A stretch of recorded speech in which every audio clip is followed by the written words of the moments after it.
Shalom, apa kabar semuanya teman-teman dari komunitas Kain dan Kebaya Indonesia dan mahasiswa perawat kesehatan serta mahasiswa S1 kebidanan dimanapun Anda berada. Kali ini saya ingin sharing dengan Anda masalah impotensi pada lansia. Kita tahu bahwa impotensi adalah ketidakmampuan untuk memulai ereksi atau mempertahankan ereksi. Saudaraku yang terkasih, impotensi dibedakan menjadi 3 macam ya. Yang pertama adalah impotensi koendi. Ini adalah ketidakmampuan untuk melakukan hubungan seksual. Yang kedua adalah impotensi erigendi, ketidakmampuan berereksi. Yang ketiga adalah impotensi generandi, tidak mampu menghasilkan keturunan. Nah, saudaraku, prevalensi atau tingkat kejadian disfungsi ereksi atau impotensi itu sekitar 52%. Pada pria antara 40 sampai 70 tahun dan bahkan lebih besar pada pria yang lebih tua. Jadi berapa? 52%. Cukup tinggi ya. Nah, kemudian penyebabnya apa sih impotensi itu? Yang pertama adalah masalah fisik. Ya, masalah fisik ini ya seputar gangguan kesehatan, kelainan saraf, obat-obatan, kelainan pada organ tubuh, kebiasaan merokok, kurang berolahraga, faktor genetik, usia lanjut, pengaruh radioterapi, masalah psikis yang mempengaruhi gairah seksual. Saya jelaskan satu persatu ya. Gangguan kesehatan dalam kondisi orang gangguan kesehatan atau kesehatan terganggu, tentu dengan sendirinya kondisi libidonya akan menurun. Keinginan seksualnya nggak ada. Kemudian kelainan saraf ini pasti karena sangat mempengaruhi. Kelainan saraf bisa mempengaruhi ereksi bukan? Obat-obatan nanti saya jelaskan, ada beberapa obat-obatan yang mempengaruhi ereksi. Kelainan pada organ tubuh, kebiasaan merokok. Nah, sudah ada di dalam kemasan rokok bahwa rokok menyebabkan impotensi, namun Bapak tetap aja merokok ya. Nah, kemudian kurang berolahraga. Kurang berolahraga ini menyebabkan seseorang tubuhnya tidak bugar lagi. Faktor genetik disinyalir atau diteliti bahwa apabila orang tuanya mengalami disfungsi ereksi atau impotensi, maka anaknya pun atau keturunannya pun mengalami. Usia lanjut, beberapa orang yang semakin lanjut usianya semakin tidak ingin melakukan hubungan seksual atau tidak mampu. Makanya ada suatu guyonan atau joke, usia 20 sampai 30 tahun pandangan hidup, dipandang aja sudah hidup ya. 30 sampai 40 tahun pegangan hidup, dipegang hidup. Kemudian 40 tahun ke atas atau 50 tahun ke atas perjuangan hidup, diperjuangkan dulu baru hidup. Itu hanya sekedar joke ya, jadi jangan dimasukkan ke hati joke saya. Baik, kemudian pengaruh radioterapi. Beberapa kondisi yang dipengaruhi oleh radioterapi ini menyebabkan seseorang pun juga mengalami impotensi. Berikutnya adalah masalah psikis yang sering terjadi. Seseorang yang depresi, gelisah, atau kondisi kesehatan mental yang lain, stres, kelelahan, kemudian masalah dalam hubungan yang memicu stres, ini bisa menyebabkan disfungsi ereksi. Apalagi ada kekurangan komunikasi dengan pasangan ya. Nah, ini juga sangat mempengaruhi. Kemudian masalah yang lainnya adalah kerusakan syaraf yang saya jelaskan tadi.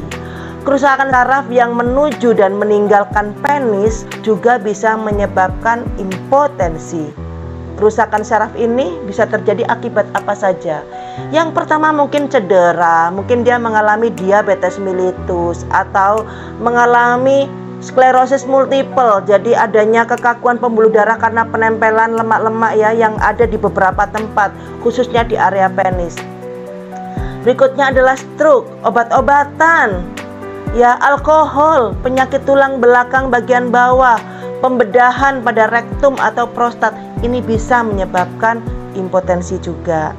Nah, berikutnya apalagi? Sekitar 25% kasus impotensi disebabkan oleh obat-obatan. Obat-obatan apa saja yang bisa menyebabkan impotensi, saudaraku yang terkasih? Yang pertama adalah obat-obatan anti-hipertensi, antipsikosa. Antipsikosa ini diberikan pada mereka yang mengalami gangguan mental ya, atau gangguan kesehatan jiwa yang lain. Misalnya tadi saya bilang ada depresi, bipolar, Alzheimer, kemudian mungkin skizofrenia dan lain-lain. Berikutnya adalah antidepresi, obat penenang ya, termasuk juga simetidin. Simetidin ini obat untuk lambung ya. Ini juga bisa menyebabkan disfungsi ereksi atau impotensi. Termasuk litium. Litium sama, litium ini adalah obat-obatan depresi untuk bipolar. Berikutnya, kadar hormon testosteron yang rendah. Ini juga menyebabkan libidonya menurun. Libido ini gairah seksual ya. Nah, kemudian faktor apa lagi? Ya depresi, kecemasan, perasaan bersalah, perasaan takut akan hubungan ya, takut akan keintiman, kebimbangan tentang jenis kelamin, saya ini perempuan atau laki-laki ya. Nah, ini juga bisa menyebabkan seseorang mengalami impotensi. Nah, faktor apa lagi? Faktor fisiologis. Yang pertama adalah gangguan aliran darah. Misalnya hipertensi, diabetes ya. Penyakit Peyronie. Peyronie ini terbentuknya jaringan parut di daerah penis. Nah, kemudian gangguan persarafan, mungkin karena cedera tulang belakang, pasca pembedahan darah panggul, rusak persarafan akibat penyakit kelamin ya. Ini juga bisa menyebabkan impotensi. Gangguan hormon ya, atau disfungsi testis, penyakit ginjal, liver, dan pecandu alkohol. Nah, sekarang setelah kita tahu segudang penyebab daripada impotensi, kita akan memberikan solusi. Bagaimana sih terapinya? Nah, ada beberapa terapi yang sudah diizinkan atau diakui oleh BPOM, Badan Pengawasan Obat dan Makanan. BPOM itu telah mengizinkan 3 jenis obat yang beredar di Indonesia. Masing-masing dikenal dengan nama Sildenafil atau Viagra, kalau nama dagangnya ya. Kemudian Tadalafil itu Cialis. Nah, berikutnya adalah Vardenafil atau Vardenafil. Kita sebut nama dagangnya adalah Levitra. Ingat ya, Viagra, Cialis, Levitra, gitu ya. Kita ingat nama dagangnya. Oke. Mula kerja dari Viagra antara setengah jam sampai 1 jam. Sedangkan masa kerjanya berkisar 5-10 jam. Tapi Viagra ini memiliki masalah ya, dimana apabila kita mengkonsumsinya kita sedikit pusing, mual ya. Kemudian mata itu juga pandangan menjadi agak-agak biru seperti itu, karena ini dia mempengaruhi saraf di mata. Cialis mula kerjanya cepat dia, antara 10 menit sampai 1 jam.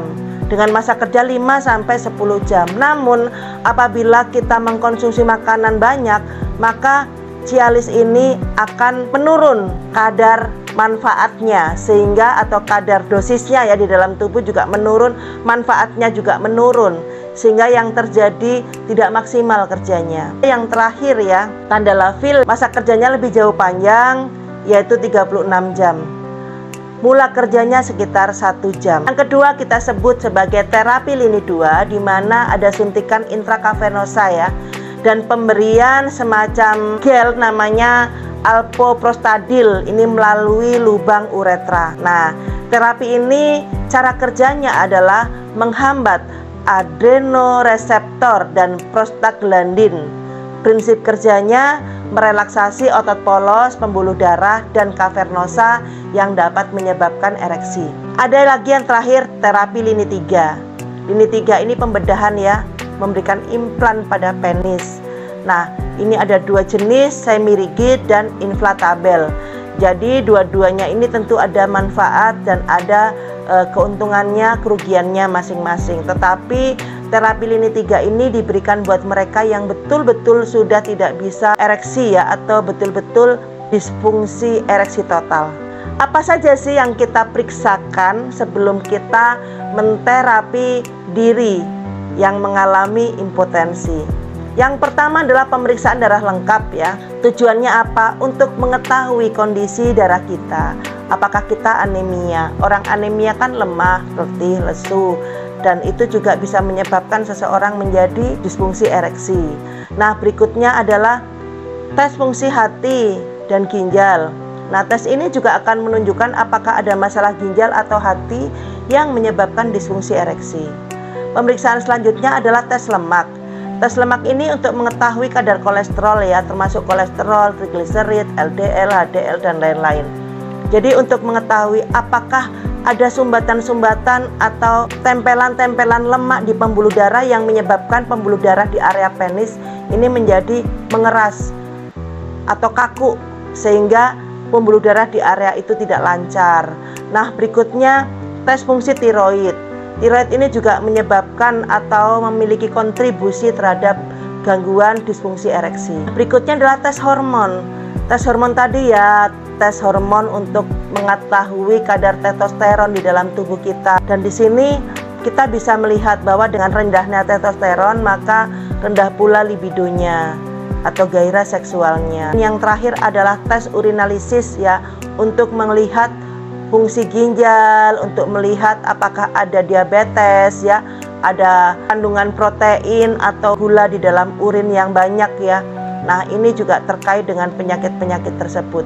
Sedangkan kita tahu gangguan ginjal dan diabetes itu bisa menyebabkan disfungsi ereksi. Baik, saudaraku yang terkasih, demikian share ilmu dari saya. Semoga share ilmu dari saya ini bermanfaat untuk adik-adik perawat dan adik-adik kebidanan. Silakan kalau mau bertanya boleh melalui kolom komentar, atau kalau Anda punya WhatsApp saya silakan Anda tuliskan ya, japri di WhatsApp. Untuk ibu-ibu kalau mau bertanya, ibu-ibu anggota KKI silakan bertanya di kolom komentar.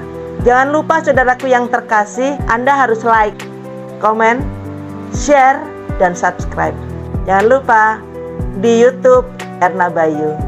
Terima kasih, Tuhan berkati.